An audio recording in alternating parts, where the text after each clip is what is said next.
I arrive on the set. They've already been shooting for about a week with Catherine Ross. So I arrive. I get out there in the middle of nowhere at Willie's ranch, and it's all a western town, and Willie's bus is there. And so I come over on the bus, and Willie says, "Morgan, I just want you to know we got an heiress coming down from Boston tonight. We got the money to finish the movie."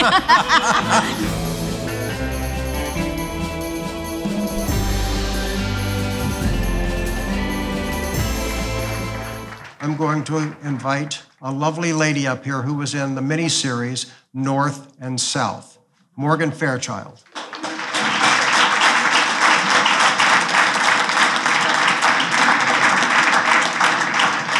I know you're from Texas. I am. And you were in a wonderful movie that Bill Whitliff, who had written Lonesome Dove, wrote and directed with another Texan, Red-Headed Stranger. Yeah. So my old buddy, Willie Nelson. Yeah, I know you're buddies with Willie. He just came out with an autobiography that Bruce Boxleitner gave me. I've just finished reading it. I've been afraid to read it. Oh, it's great. It's great. So what was that film like? That was great fun. Well, Willie and I have been friends for so long, and he got it into his head he wanted to do a movie. He'd done Electric Horseman and had done a few of these things. So he got it into his head he wanted to do a movie. So he would call me up out of the blue and say, "Morgan, what are you doing in April?" And I'd say, "Why, Willie?" He'd say, "I got this movie I want to do, my album. We put together a story, and I thought maybe I'd take a few days off in April from the tour and come down and shoot." And I said, "Willie, it's not really a very cost-effective way to shoot a movie, to do it like every time you get a little bit off. Actors could die on you. You don't want to shoot a movie that way, and it'll cost you a fortune." He said, "Well, I built this little town down on my ranch in Texas. I've got a whole little western town." So then I wouldn't hear from him. Months go by. "Morgan, what are you doing in August?" I said, "Well, I don't know, Willie. What are you thinking?" He says, "Well, we went through this a few times where then you don't hear from him." So finally one time he calls up and says, "Morgan, what are you doing in March?" He says, "I'm serious this time." So I said, "Okay, so what are you thinking?"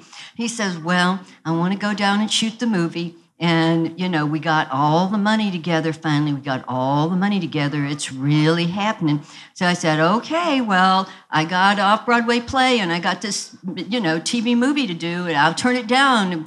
He said, "Okay, we're serious." So I called his manager, Mark. I said, "Mark, have you guys really got the money for this thing?" And he said, "Oh, yeah, it's really set. It's really good. This is it this time." I said, "Okay." So I turned down everything. I arrive on the set. They've already been shooting for about a week with Catherine Ross, and Sam Elliott was down there with her.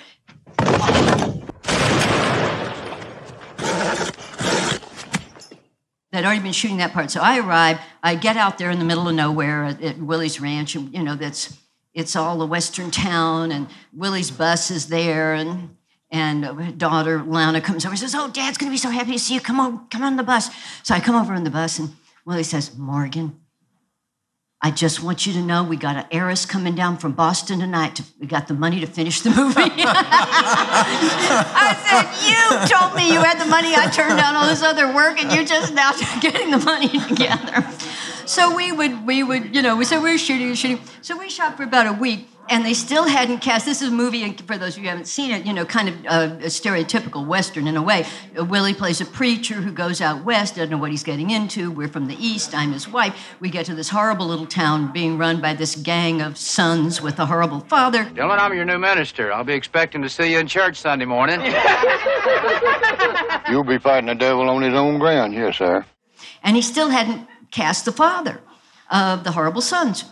So we're sitting out, because we're out in the middle of nowhere, and we would finish shooting, and then we'd all go watch dailies. And so we're sitting on the hood of this truck watching the sun go down, waiting for him to get dailies, and Willie says, "Morgan, who do you see playing the old man?" And I said, "Well, Willie, you've asked me that a couple of times before, and the way you say it, it seems like there's somebody you would like to have play it. Have you got somebody in mind?" And he says, "Well, I would really love to get Victor Jory." And I said, "Well, he'd be great, but I think he's dead." And so he said, "Well, no, we talked to his agent, and he says he's very interested." So I said, well, okay, I what do I know, A couple of nights we're sitting there on the hood of the truck watching the sun go down. He says, Morgan, you know that thing you said about Victor Jory? I said, yeah. Yes. He said, you were right. He's dead.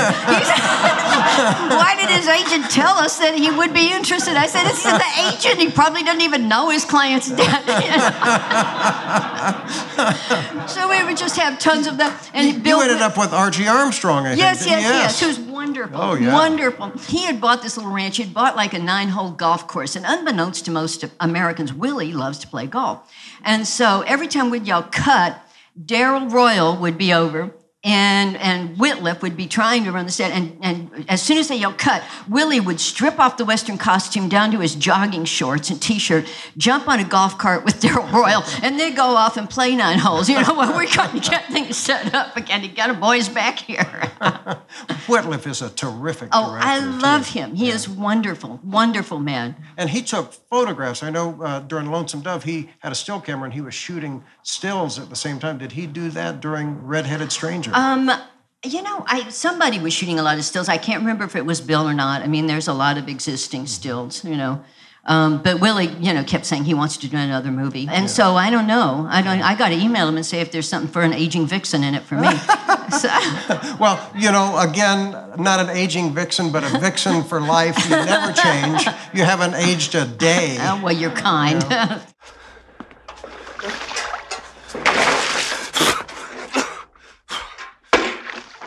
Up on your feet, Mr. Maine. That was a huge miniseries, North and South. It was so popular that a sequel the next year was made too, Book 2 of North and South. How did that come about? I'd known David Walper around town for a while. I knew he was doing this. I'd gone into audition for one of the other parts, but the commitment of time was so long that David didn't want to use people who were quite as well known at the time. And so they didn't want to pay us because it was going to take like 2 years to shoot it. So if your quote was too high, you weren't going to be a lead.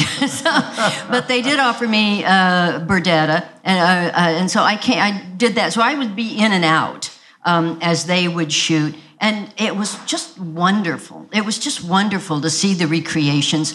I remember the first time I went over for a wardrobe fitting over at Warner Brothers, and they brought out different things for me to try on, and I said, where are the corsets? Where are all the underthings? And they said, oh, well, nobody will wear them. I said, I'll wear them. You have to wear them to move properly for this period.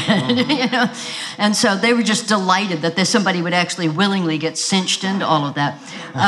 But it was great fun. There was a wonderful cast, and Kevin was wonderful, the director. And so it was just great fun. Wasn't that one of his first Patrick roles? Swayze. This is kind of, I think, when American audiences got introduced to him. Mm-hmm. He was one of those who had the 2 years to spare then. Well, it was, I think, a lot of the young up-and-comers, that I was older. And so it was a big break. I would have loved to have done one of them and, one of the leads and stayed on it for the whole 2 years instead of going in and out. But then it was such a hit, they wanted to go ahead and do the second one, which also included a lot of the same characters. So it was great because you keep coming in and seeing how people were doing. A couple of romances blossomed on the set. Marriages happened. I mean, we spent a lot of time together. So, where was it filmed? We were filming all over. The first time I went in, we were filming in Charleston. David took us in on his private jet. So I went out to the airport and I got on the jet. I was with Hal Holbrook, who was playing Lincoln, and Dick Smith, the famous makeup man who was doing the makeup for Lincoln, and Elizabeth Taylor and her assistant, and David. And so we're all in this little jet going to Charleston. And, it was quite the big deal in Charleston. And people were very upset, for one thing, because we were putting... we were all putting dirt in the streets. They had approval to put dirt in the streets to make it look like the period, but some of the locals did not like that. Even though the company had agreed to clean up the dirt every night and put it back down the next day, they didn't like that. So sometimes we had protests going as we were trying to enact the Civil War things. But I just remember coming down the first day, I guess I was shooting, coming down in all my finery and regalia. You stepped out onto the street, and it was all dirt with the buggies, with everything, just looking the period. And Hal Holbrook stepped out looking as Lincoln.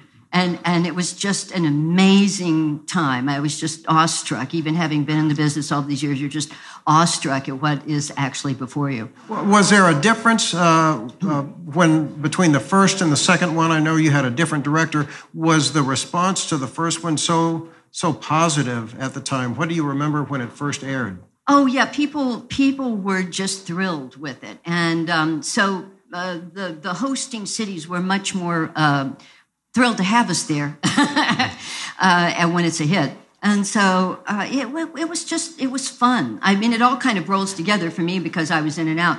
But I had dinner with John Jakes a lot. He and his wife were just lovely, the author of The North and the South, who was down there sort of seeing what havoc we were wreaking with his work.